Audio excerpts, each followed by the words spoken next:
Welcome. I'm Andrew Thomas for the Gallatin Valley Sentinel. In this third installment relating to Bozeman city government, I will be talking about elections and representation and how they relate to the city of Bozeman and the work of the Bozeman Study Commission along with the Bozeman City Charter.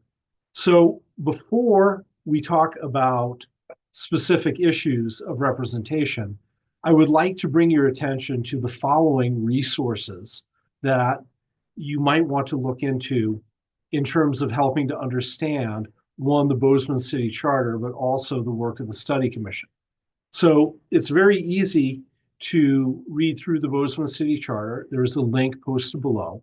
Also, I would encourage you to visit the Bozeman Study Commission website and review the work of the Bozeman Study Commission, along with potentially attending the meetings and submitting public comment to the work of the Study Commission.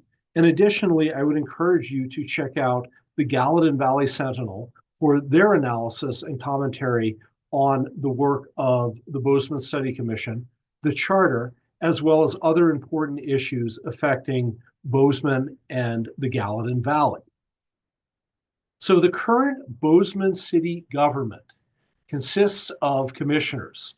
So there are 4 at-large commissioners. So at-large means they are elected by the entire populace. Each commissioner serves a 4-year term. The mayor is elected independently, and the mayor serves a 4-year term as well. The mayor starts out serving as a deputy mayor for 2 years, and then takes over as mayor for the final 2 years of their position. Additionally, Bozeman has a city manager who is a city employee and is appointed by the city commission. They serve for an indefinite term at the discretion of the city commission, and they manage the administration of Bozeman city government. So the first concept that you should think about is the idea of at-large commissioners. So again, at-large commissioners are elected by the entire community. Commissioners represent the entire city. They don't represent just a district or neighborhood within the city. The number of commissioners up for election can vary depending upon the term of the commissioners, whether or not the commissioners are running for re-election, and so forth. So you can have a situation where one at-large commissioner is up for re-election, or all 4, or whatever number the city has, is up for re-election at the same time. The structure of the ballot matters for elections of at-large commissioners. So you can have, for example, multiple votes for multiple commission seats. So if you have, for example, 3 commissioners up for election, theoretically you can vote for your top 3 pick. Or it might be a situation where you can vote only once for the commissioner you most prefer, even though there are multiple seats on the ballot. Also, various forms of ranked choice voting can be applied to voting for commissioners, but also other political offices. The length of the commissioners' terms and when the commissioners are up for re-election again is relevant. Commissioners can also be paid or unpaid. So generally speaking, smaller governments have citizen commissioners who they might receive a modest stipend or no pay. Larger jurisdictions often have full-time commissioners who occupy their roles in a more professional capacity since it's a full-time job. Another important topic as it relates to Bozeman city government is the idea of wards. So wards are geographic districts in an area that elect candidates to represent that district. So we're not voting for politicians, we're voting as members of a sub-community within an electoral region to appoint a representative of us in that neighborhood or ward. Ward candidates can be required to be residents within the ward or allowed to live outside of the ward. Commissioners represent their ward or geographic region rather than everyone. How the ward district boundaries are drawn is very important. Drawing ward boundaries can be highly contentious, since drawing the boundaries to include one constituency over another can skew election results. Sometimes this is desirable, sometimes this is undesirable.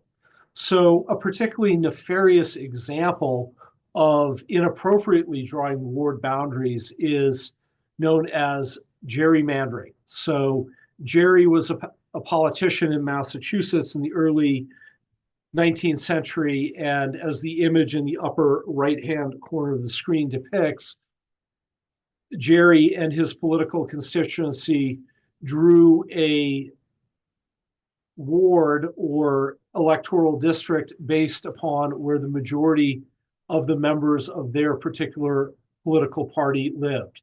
So what ended up happening was that it was nearly impossible for members of the opposing political party to get political representation because the ward or district boundaries were drawn in such a way as to make it so that one group is overrepresented. Now, a positive example of gerrymandering is what we see, for example, with the US Senate. So states have senators regardless of the number of people that live in those states. So Wyoming, for example, despite having a very small population in comparison to California, gets representation in the Senate because the political representation is based upon the geographic boundaries of the state rather than based upon population like it is in the House of Representatives. So again, this is a very important thing to consider when contemplating how ward boundaries should be drawn in Bozeman. It can either be a very good or a very bad thing. So a mayor. Mayors are usually elected with a majority of the vote. Mayors may also be appointed by the city commission. Mayor terms can vary, but usually coincide with the commissioner's terms. Mayors have varying degrees of executive power over local government, which can range from having mostly honorary powers to being able to manage city government and hire city officials. The mayor position can either be paid or unpaid, full or part-time.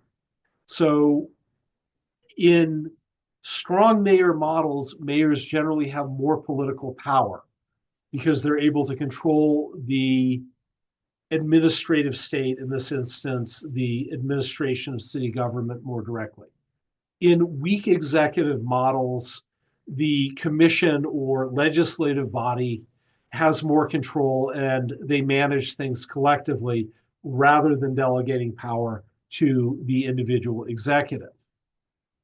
So the next feature of representation in Bozeman to contemplate is the role of city government.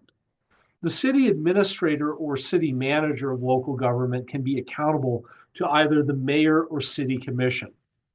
Generally, it is assumed that city officials will be professional administrators with some training in their respective roles. So this is something to consider. On one hand, we want city government to be politically responsive to people.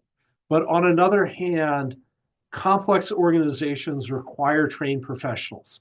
It's key that a balance is struck between those two competing interests. Many observers have noted that even if not elected, due to their power and tenure with government, city administrators or city managers affect the decision-making process and political process. This is often referred to as the administrative state or the political bureaucracy. There's the need to balance the power of city managers or city administrators to act independently, that is, use their trained professional judgment, informed by their professional experience, against the political will of elected officials. So again, a very complex issue, but again, when you see the issues in terms of policy that affect the citizens of Bozeman, the question that you want to ask yourself about this issue is, where do we trust the experts And at what point or what limit do we allow an elected official to come in and say, all right, the majority of people want this, regardless of what the experts say? How do we then reconcile these competing interests of trained administrators or experts against the political will? So broadly speaking, and this is important to consider with Bozeman city government, but also Montana government, as well as politics in the United States in general, is the issue of political representation. So in general, electoral politics in the United States follows what is known as a majoritarian or winner-take-all approach. The major shortfall of the majoritarian system is that it can ignore large swaths of the population and tends to lead to two political parties or factions forming. So obviously the logic of this should be pretty straightforward. If you, for example, can win an election with 50.5% of the vote, it means necessarily that 49% or 49.5% of the electorate goes unrepresented in a majoritarian system.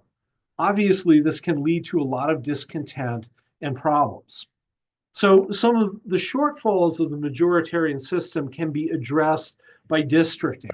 Again, if you form districts to represent different groups, even if they're in the minority, it can limit some of the problems created by majoritarian systems. Also, more broadly, other countries use a proportional representation system, such as a parliamentary system. So in a parliamentary system, you don't vote for candidates. You vote for political parties. And you elect, let's say, members of parliament. And the way that this works is that so long as the political party you vote for meets a certain bare minimum of, let's say, 5 or 10% of the electorate, your party is then represented in government, albeit as a minority party. So we're not dealing with half the population being ignored here. We're allowing minor political interests to at least have some voice in government.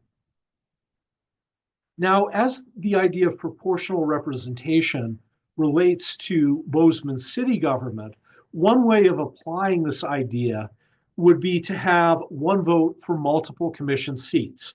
So, for example, if you have all of the 4 commissioners up for re-election at the same time, and you had one vote per voter for one commissioner in such an election, yes, the majority, let's say 55%, would elect their candidate, but it would also mean that minor candidates, so people that would receive less than the majority of the vote, would still have a strong chance of being elected in the election.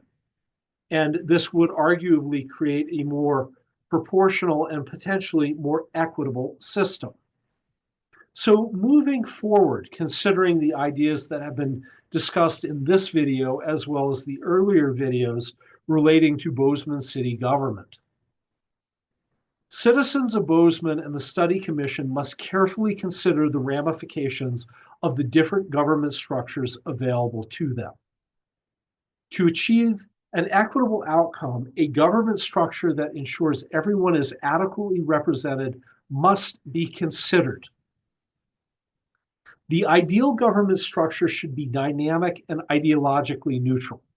So what this means is that we should try to avoid the, quote, bad gerrymandering, or creating a political system that enshrines or entrenches one way of thinking, one political faction, or one ideology.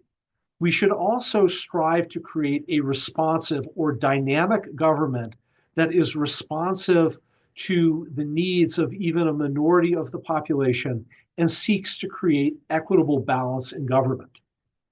The ideal government structure should avoid entrenching power in the hands of an element of the community, even if it is the majority. Again, this is a major problem, one, in city governments, state governments, as well as the national government. Invariably, it leads to lots of conflict. And if it is being contemplated in this instance, the idea of getting some representation to all members of the community is particularly desirable. The ideal government structure should hold both politicians and administrators accountable and invite meaningful public participation. The failure of government to meaningfully correct itself only leads to greater problems. So the major consideration here with Bozeman government, but more broadly, is that if we do not consciously make an effort to create a responsive and fair system of government, that invites one form of corruption or another. It also invites inefficiencies and injustices that lead to greater conflict. It leads to disadvantaging certain groups over advantaging other groups. And it really, at the end of the day, benefits no one. And it's much, much easier to sit down and be an adult and say, I would like to have a voice in government, and I would like even the minority who might oppose me to have a voice in government and have a stable government that is responsive, that everyone can support, than to create a system that simply serves me and at the end of the day leads to tremendous dysfunctions. So it has been a pleasure sharing these ideas with you. And again, I strongly encourage you to go back and review the Bozeman City Charter, review the work of the Study Commission and the Gallatin Valley Sentinel. And again, I encourage you to carefully think about how to make Bozeman City government better in terms of how it serves you as well as serving others. Thank you.